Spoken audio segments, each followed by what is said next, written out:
Why do you think that the authorities here don't lay so much emphasis on making use of Nigerian engineers? There is the perception that Nigerian engineers are not as well qualified as, say, those from outside. For those of us who are in practice, and I'm a consulting engineer myself, I have worked with all kinds of manners of engineers from all over the world. And I can assure you, the Nigerian engineers are just as qualified as anybody else. So what's keeping them down?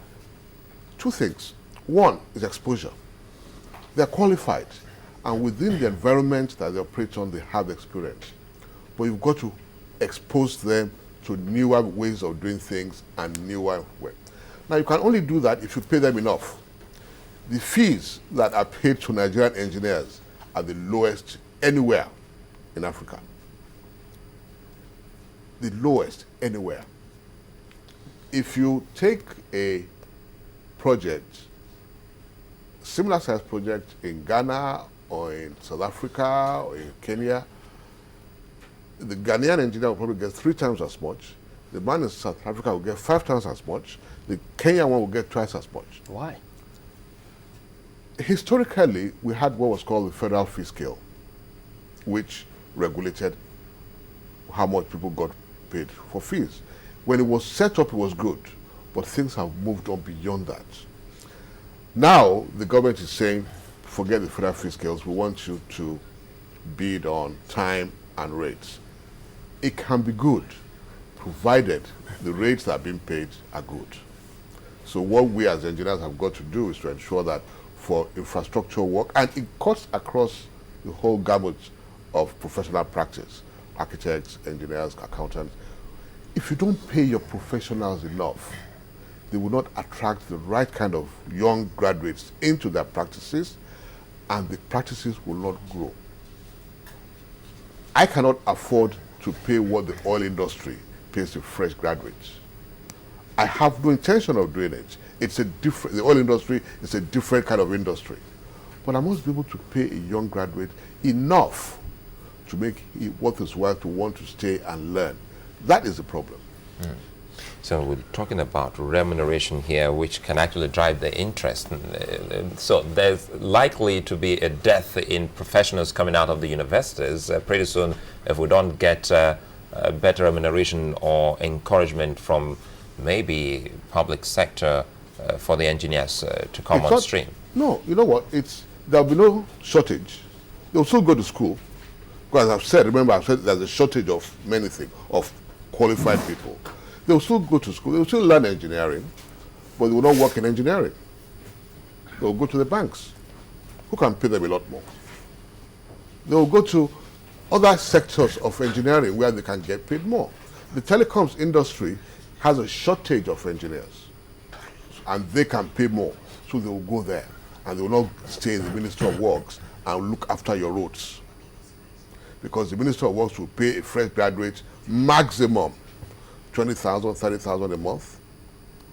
That same young fellow goes to Mobile, gets paid 1.2 million. So why should he stay? We must get these things right. That if you need people, you must make sure that they're adequately remunerated. Otherwise, they'll go somewhere else and go and apply their trade somewhere else. Well, or they'll go outside the country. Like in COREN, do we have younger engineers, fresh engineers who are members who are actually working and they're excited about what they're doing in the country?